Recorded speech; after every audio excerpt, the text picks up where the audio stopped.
అది ఎపిసోడ్ కాస్త కళ్యాణ్ గారి సినిమా మీదకి తీసుకెళ్లారు. గవర్నమెంట్స్ కూడా అలాంటిదే కమ్యూనికేట్ చేశారు మధ్యలో. సో ఎవరు అడ్వాంటేజ్లు ఏమున్నాయో ఇక్కడ తెలియదు. అడ్వాంటేజ్లు ఉన్న వాళ్ళు భయంతోనో భక్తితోనో కమ్యూనికేషన్ రాంగ్గా కమ్యూనికేట్ అయింది. సో అప్పుడు దుర్గేష్ గారు మినిస్టర్ నాతో మాట్లాడడం జరిగింది. ఆ రోజు కూడా నేను చెప్పాను, సార్ థియేటర్లు ముయ్యరు, అది జరిగింది, జాయింట్ మీటింగ్ ఉంది, ఈ జాయింట్ మీటింగ్లో క్లారిటీ వచ్చేస్తుంది. జాయింట్ మీటింగ్తో అందరూ యునానిమస్గా ఒప్పేసుకొని క్లోజ్ చేశారు. బట్ ఈ లోపలనే గవర్నమెంట్ సైడ్ నుంచి గవర్నమెంట్కి వెళ్ళిన కమ్యూనికేషన్ వల్ల థియేటర్లు ఇట్లా కళ్యాణ్ గారి సినిమాని ఇలా టార్గెట్ చేస్తున్నారు, ఇలా అనేది ఒక రాంగ్ కమ్యూనికేషన్ అని నేను అనుకుంటున్నాను. మరి అది వాళ్ళకి రాంగ్గా వెళ్ళిందా రైట్గా వెళ్ళిందా నాకు తెలియదు.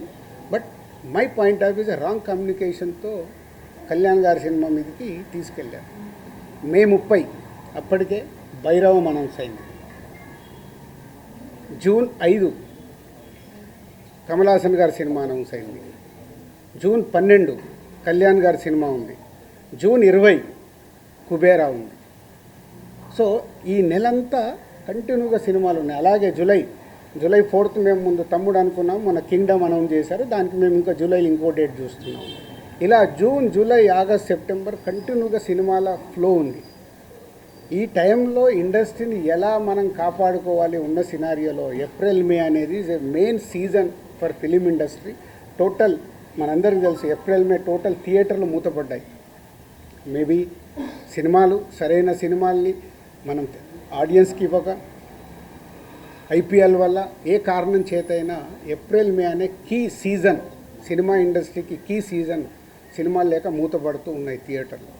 ఇవన్నిటికీ పరిణామాలు ఎక్కడి నుంచి ఎక్కడికి వెళ్ళాయి, అసలు లోపల ఏముంది, బయటికి వచ్చింది ఏంటి? మన శాస్త్రం ఉంది. చిన్నప్పుడు సార్ నేను పాము చూశాను ఒక ఆయన అంటాడు, పక్క ఆయన వెళ్ళి అరే ఆడికి పాము కాదు పడిగిప్పిందట అంటాడు. ఇంకొక ఆయన మూడో మనిషి దగ్గరికి వెళ్ళి పడిగిప్పడం మీద బాబు కాటేయడానికి కూడా వచ్చిందట అంటాడు. యాక్చువల్ మొదట ఆయన చూసింది పామునే, పడగైంది, పడగకెళ్ళి కాటు. అంటే ముగ్గురు మనుషుల్లో ఎంత కమ్యూనికేషన్లో వెళ్తుంది. లోపల థియేటర్ వాళ్ళు ఈస్ట్ గోదావరిలో మొదలైంది. ఇప్పుడు ఆ ఈస్ట్ గోదావరి మొదలైన ఆయన మొన్న ఒక దాంట్లో ఇంటర్వ్యూ కూడా ఇచ్చాడు. ఆ వ్యక్తి ఇంటర్వ్యూ కూడా ఇచ్చాడు, ఏం జరుగుతుంది ఏంటి ఇండస్ట్రీ అని. ఆ వ్యక్తి ఇప్పుడు తీసుకొచ్చి దాన్ని మొత్తము తెలంగాణకి కనెక్ట్ చేసేసాడు. ఏప్రిల్ 19 ఈస్ట్ గోదావరిలో ఆయన అధ్యక్షతన మీటింగ్ జరిగితే అది ఎక్కడికి తీసుకొచ్చారు. సో ఇది టోటల్ ఎపిసోడ్. దీనికి ముందుగా నేను అందుకే దుర్గేష్ గారికి ముందు థ్యాంక్ చెప్పింది ఏంటంటే 9 రోజుల్లో ఎక్కడెక్కడో వెళ్తుంది. ఎందుకంటే సినిమా వాళ్ళకి 2 ప్రభుత్వాలు చాలా ఇంపార్టెంట్. ఇక్కడ కూడా నన్ను సీఎం రేవంత్ రెడ్డి గారు ఎఫ్డీసీ చైర్మన్గా పెట్టడానికి రీజనే అది.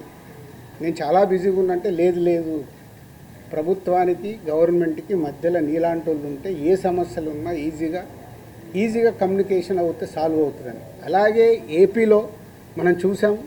ఏపీలో అంతకుముందు ప్రతి ఒక్కదాన్ని భయపడుతూ ఉన్న తర్వాత కళ్యాణ్ గారు వచ్చి గవర్నమెంట్ ఫామ్ అయిన తర్వాత అప్పుడు నేను ఛాంబర్ ప్రెసిడెంట్ని, అందరినీ రమ్మంటే అందరం వెళ్ళి కళ్యాణ్ గారిని కలవడం కానీ, కళ్యాణ్ గారు ఇండస్ట్రీకి చేసిన సపోర్టు మామూలుది కాదు. ఆ రోజు మీకు టికెట్ రేట్లు కావాలన్నా, మీకేం కావాలన్నా ఈజీగా తీసుకెళ్ళండి అని. ఇప్పుడు కళ్యాణ్ గారు చెప్పిన తర్వాత ప్రతి ప్రొడ్యూసర్ ఏం చేస్తున్నాడు, ఏదో మన పక్కింటికి వెళ్ళినట్లు వెళ్ళి టికెట్ రేట్లు తెచ్చుకుంటున్నాడు. ఎవరికే కష్టం లేదు, వెళ్ళడం, ఒక అప్లికేషన్ పెట్టడం, ఫోన్లో మాట్లాడుకోవడం, టికెట్ రేట్లు తెచ్చుకోవడం. అంతకు మించి ప్రొడ్యూసర్లు అందరం యూనిట్గా వెళ్దాము, గవర్నమెంట్ని కలుద్దాము, మా ఛాంబర్ నుంచి అందరము వెళ్దాము ఎవరికి ఉండదు. మాకు ఆ వారం కష్టం వస్తుంది కాబట్టి, ఫ్రైడే మా సినిమా రిలీజ్ ఉంటుంది కాబట్టి ఆ వారం ముందు మేము మేలుకుంటాం. అరే మన సినిమా రిలీజ్ అవుతుంది, మనకు ఆ రాష్ట్రంలో ఈ రాష్ట్రంలో టికెట్ రేట్లు కావాలని పరిగెత్తుతాం.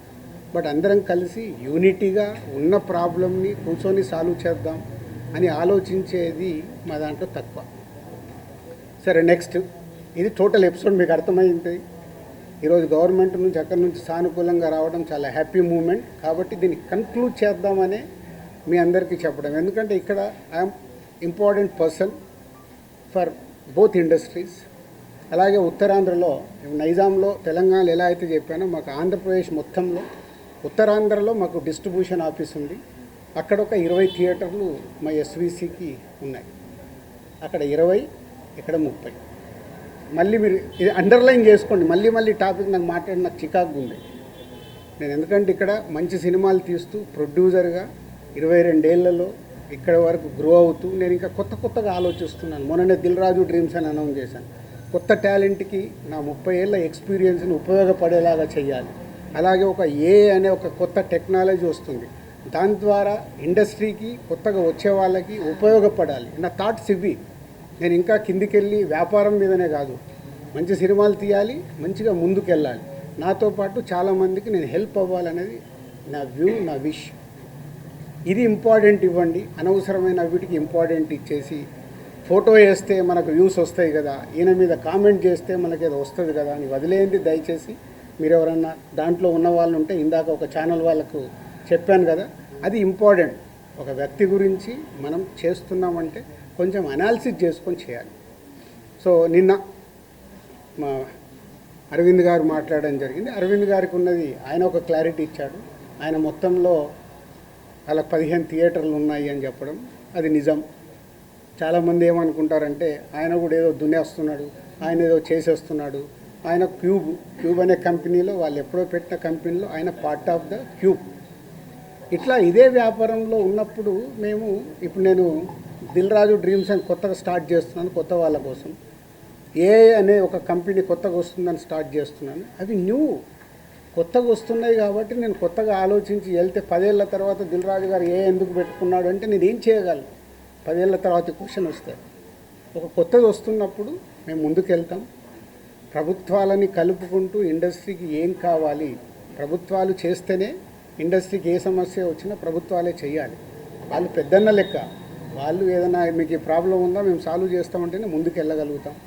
సో ఇప్పుడు 2 ప్రభుత్వాలు ఇండస్ట్రీకి ఎప్పుడు పాజిటివ్గానే ఉంటాయి. దుర్గేష్ గారు చెప్పారు, ఇక్కడ ఎఫ్డీసీ చైర్మన్గా నేను చెప్తున్నాను, ఇండస్ట్రీకి ఏది కావాలన్నా యూనిటీ, అక్కడే యూనిటీ ఉండదు. ఛాంబర్లోనే కొట్టుకుంటాం. ఒకరు పర్సంటేజ్ కావాలంటారు, ఒకరు రెంట్ కావాలంటారు, ఇంకొకరు ఇంకేదో అడుగుతారు, ఇంకొకరు వద్దంటారు. మాకు అక్కడ యూనిటీ ఉన్నప్పుడే ప్రభుత్వాల దగ్గరికి వెళ్ళి చేసుకోగలుగుతాం. ప్రభుత్వాలు ఎప్పుడు ఇండస్ట్రీకి అండగా ఉంటాయి. అది మనం అర్థం చేసుకొని ప్రభుత్వాల దగ్గరికి అర్జించి మనకు కావాల్సింది చేసుకోవడమే పద్ధతి. సో ఇప్పటికన్నా ఈ ఎపిసోడ్కి తెరదించి నెక్స్ట్ ఎగ్జిబిటర్స్కి ఏదైతే ప్రాబ్లమ్స్ ఉన్నాయన్నారో 30th ఛాంబర్లో ఈసీ మీటింగ్ ఉంది. మొన్న అందరము ఎగ్జిబిటర్స్, డిస్ట్రిబ్యూటర్స్, ప్రొడ్యూసర్స్ మీటింగ్లో అనుకోవడం జరిగింది. ఆ ఈసీ మీటింగ్లో నిర్ణయాలు తీసుకొని కమిటీ వేసుకొని ఆ కమిటీ ద్వారా ఇప్పుడు ప్రభుత్వాలకి కూడా ఏ డిస్ట్రిబ్యూటర్స్తోని పెద్ద ప్రభుత్వంకి సంబంధం ఉండదు. ఎందుకంటే అది ఓన్లీ ఫైనాన్షియల్ లావాదేవీలే ఉంటాయి. ఎగ్జిబిటర్కి, ప్రొడ్యూసర్స్కి ప్రభుత్వంతో కనెక్షన్ ఉంటుంది. ప్రొడ్యూసర్ అంటే సినిమా తీయాలి, వాళ్ళకి పర్మిషన్లు కానీ, టికెట్ రేట్లు కానీ, ఎక్కడైనా ఏదైనా ఈవెంట్ చేయాలంటే ప్రొడ్యూసర్కి కావాలి. ఎగ్జిబిటర్కి ఏమో ప్రతి సెంటర్లో వాళ్ళకి మొత్తం గవర్నమెంట్తో లింక్ అయి ఉంటాయి. ఈ 2 ఇంపార్టెంట్ టు కనెక్ట్ గవర్నమెంట్. వాళ్ళ ప్రాబ్లమ్స్ గవర్నమెంట్కి చెప్పి, తెలంగాణ గవర్నమెంట్ కానీ అటు ఆంధ్ర గవర్నమెంట్కి కానీ మేము చెప్పి వాళ్ళ సమస్యలు సాల్వ్ చేయించి ముందుకెళ్తాం. సో ఇది మీరందరూ కూడా అర్థం చేసుకొని దీన్ని ఎలాంటి నెగిటివ్ పబ్లిసిటీ లేకుండా చేసి ఈ రోజుతో దీన్ని కన్క్లూడ్ చేస్తారని ఆశిస్తూ మీ అందరికీ ధన్యవాదాలు.